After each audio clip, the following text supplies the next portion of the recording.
ನಾನು ಹೇಳಿದ್ದವರು ನಿನ್ನಲ್ಲಿದ್ದಂತ ಹಣ ಉಂಟಲ್ಲ ನೀ ಅವನು ತೆಗಿದ್ದೆ ಗೆಳೆಯ.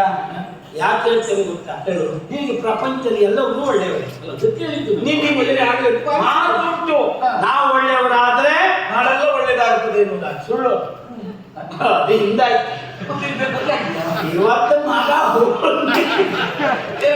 ನಾವು ಒಳ್ಳೆಯವರಾದ್ರೆ ಎಲ್ಲರೂ ಒಳ್ಳೆಯವರು ತಿಳ್ಕೊಂಡ್ರೆ ಅವನು ಕುಟುಂಬ ಸರ್ವನಾಶಕ್ಕೆ ಮತ್ತೆ ಯಾವ ತೊಂದರೆ ಇಲ್ಲ. ಪರಿಸ್ಥಿತಿ ಆಗಿದೆ. ಯಾಕೆ ಗೊತ್ತಾ? ನಿಜವಾಗಿ ವಿದುರ ನೀತಿಯೇ ಸರಿ. ಅವ ಏನ್ ಹೇಳ್ದ? ನಂಬಿದಂತಿರು, ನಂಬದೇ ಇರು. ನೋಡೋರಿಗೆ ಏನನ್ಬೇಕು ಗೊತ್ತಾ? ನಮ್ಮ ಮಾತು ಹೇಗಿರ್ಬೇಕು?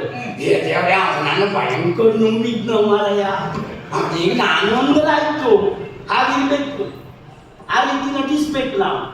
ಆದರೆ ನಮ್ಮ ತಲೆ ಹಿಂದೆ ಕಣ್ಣಿರ್ಬೇಕು, ಮುಂದಲ್ಲ.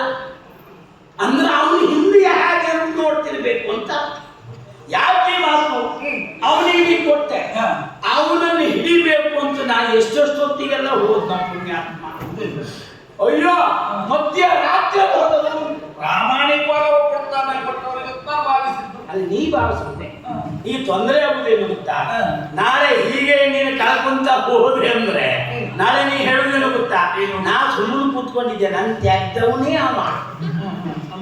ಅಂದ್ರೆ ಬಂಡವಾಳ ಹಾಕ್ತಾ ಇರ್ಲಿಲ್ಲ. ಅವ ಹೇಳದ್ದು ನಮ್ಗೆ ಈ ಸ್ಥಿತಿ ಬಂತು ಅಂತ ನಮಗೆ ಅಪವಾದ ಬರ್ತದೆ. ನಾನು ಹಿಡಿದುಕೊಳ್ಳೋದಕ್ಕೆ ಇಲ್ಲೇ ಹೋದ ನೀನು ಕೊಟ್ಟು ಕೊಡಂಗೆ ಆದ್ರೆ ಅವ ಈಗ ವೀರಭದ್ರನೇ. ಸತ್ಯ ಹೇಳ್ತೇನೆ, ಒಂದು ಉಪಕಾರ ಮಾಡ್ತೇನೆ. ಈ ಇವತ್ತಿನ ದಿವಸದಿಂದ ನಾನು ಹಾಕುವ ಪಾದರಕ್ಷೆ ಉಂಟಲ್ಲ, ಅದು ಎಷ್ಟು ಜೊತೆ ಅದನ್ನು ನೀನೇ ತೆಗೆಸ್ಕೊಡ್ಬೇಕು. ಅಲ್ಲ ವ್ಯಾಲೆಂಟ್ ಸ್ವಲ್ಪ ಅಲ್ಲ.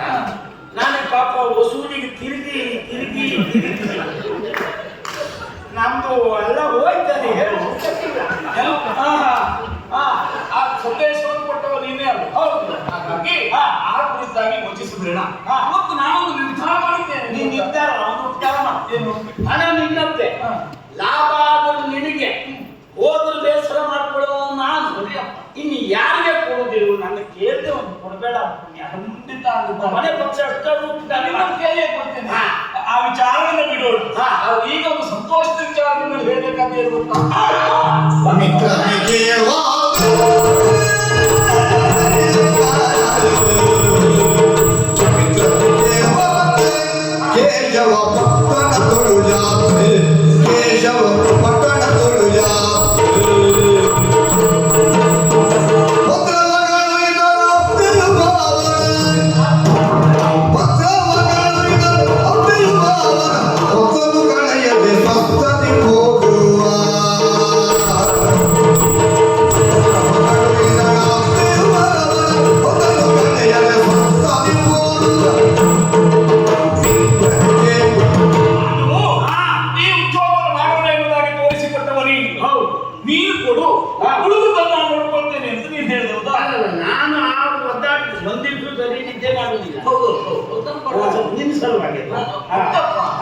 ಆದರೂ ಸ್ವಾರ್ಥವೂ ಇಲ್ಲವೇನೋ ಅದು ಇರ್ತದೆ.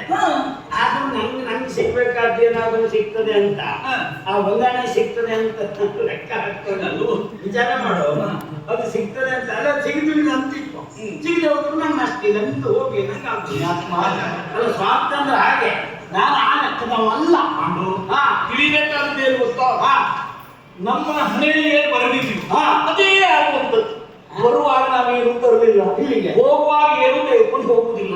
ಬರುವಾಗ ಬೆತ್ತಲೆ, ಬರುವಾಗ ಏನು ತರಲಿಲ್ಲ, ಹೋಗುವಾಗ ಏನು ತೆಗೆದುಕೊಂಡು ಹೋಗುದಕ್ಕೆ ಆಗುದಿಲ್ಲ. ಈಗ ನನ್ನ ಹತ್ರ ಹೇಳಲಿಕ್ಕಾಗ ಯಾವ್ದಾದ್ರು ತಂಡ ಕಟ್ಕೊಂಡು ಯಜಮಾನ್ರು ಇಲ್ಲ ಎಂತಿಲ್ಲ ಹಾಗೆ ಮಾಡಿ ಹೋಗಿ ಅಲ್ಲ. ಅವ್ರಿಗೆ ಹೇಳ್ಕೊಡ್ಬಿಟ್ಟೆ, ಬರುವಾಗ ತರಲಿಲ್ಲ, ಹೋಗುವಾಗ ತಕೊಂಡು ಹೋಗುದಿಲ್ಲ. ಆಯ್ತು, ನೀರ ಸೇವೆಗೆ ಧನ್ಯವಾದ, ನೀವಿನ್ನು ಮನೆಗೆ ಹೋಗ್ಬೋದು ಅಂದೆ.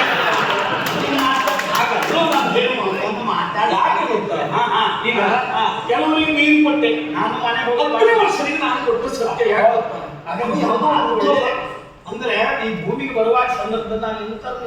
ಬರುವಾಗ ಬೆತ್ತಲೆ, ಹೋಗುವಾಗ ಬೆತ್ತಲೆ, ಎಷ್ಟೇ ಇದ್ರು ಹೋಗುವಾಗ ತಕೊಂಡು ಹೋಗಿದ್ದೀವಿ. ಸಾಧ್ಯವೇ ಇಲ್ಲ. ನಾನು ಮುಚ್ಚಿದ ಕುರ್ಚಿ ಅಲ್ಲೂ ಅದಕ್ಕೆ ಇದಷ್ಟು ಕಾಲ ಬೇಕು. ಅದು ಏನು ಗೊತ್ತಾ, ನನಗೆ ತಲೆ ಬಿಸಿ ಆಗಿದೆ ಯಾವುದು ಗೊತ್ತಾ, ಕೊಟ್ಟ ಹಣದ ಬಗ್ಗೆ ಅದು ಬರುವುದಿಲ್ಲ ಎನ್ನುವ ಕಾರಣಕ್ಕೆ ತಲೆ ಕೆಡಿಸಿಕೊಳ್ಳಿ. ನಿಜವಾಗಿ ನಿಮಗೆ ಹುಚ್ಚಿದ್ದು ನಾನು ಅದೇ ವಿಚಾರ ಮಾಡ್ಕೊಳ್ಳಿ. ಈ ರೀತಿ ಹಣ ಬಡ್ಡಿಗೆ ಬಿಟ್ಕೊಂಡು ನೀವು ದಿವಸಕ್ಕೆ ಬೆಳೆದು ನೋಡಿದ್ರೆ ಸಂತೋಷ ಇರಬೇಕು. ಅಲ್ಲ ನಾನು ಹಂಗಾಗ್ತಿದ್ದೆ, ನೀವು ಯಾವ ತರ ಬಿಸಿ ಸಂತೋಷ ಇರಬೇಕು. ಮನುಷ್ಯನಿಗೆ ಸಂತೋಷ ಕಂಡುಕೊಳ್ಳುದು ಇದು ಚಿಂತೆ ಹೇಳುವುದು ಮುಪ್ಪೆ. ಸಂತೋಷವೇ ಯೌವನ. ಈಗೊಂದೇನು ಗೊತ್ತಾ, ಆ ವಿಚಾರ ಒತ್ತಟ್ಟಿಗಿರಲಿ ಬಿಡುವ. ನನ್ನ ಆತ್ಮೀಯರಾದಂತ ಭಾವನಾ ಕೇಶವಾಪುರದ ರಾಜಕುಮಾರಿ ಹೌದಪ್ಪ, ನಿಮಗೂ ತಿಳಿದ ಪ್ರತಿ ವರ್ಷವೂ ಜಾತ್ರೆ ನಡೀತಾ ಇದ್ದಂತ ಹೊತ್ತಿನಲ್ಲಿ ಲೇಖನವನ್ನು ಕಲಿಸುವುದು. ಜಾತ್ರೆ ಬರಲೇಬೇಕು, ಆ ಉತ್ಸವದಲ್ಲಿ ನೀವು ಪಾಲ್ಗೊಳ್ಳಬೇಕು ಎನ್ನುವುದಾಗಿ. ಹೌದು, ಈ ವರ್ಷ ನಮ್ಗೆ ಹೋಗ್ಲಿಕ್ಕಾಗಿದೆಯಲ್ಲ. ಈ ವರ್ಷ ಮತ್ತೊಂದು ಕಳಿಸಿಲ್ಲ. ಹೌದಪ್ಪ, ಹಾಗಿದ್ರೆ ನಡೆಯದೇನೆ ಅಲ್ಲ. ನೀವು ಹೋಗದೆ ಹೋದ್ರು ಪ್ರತಿ ವರ್ಷ ಕಳಿಸ್ತು ಅಂತಾದ್ರೆ ಎಂತ ಒಂದು ಒಳ್ಳೆ ಮಂದಿ ಕಾರ್ಯ ಒತ್ತಡ.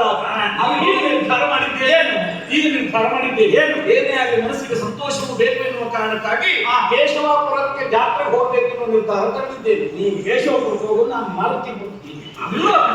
ಅದ್ರಲ್ಲಿ ನೀನು ಬೇಕು.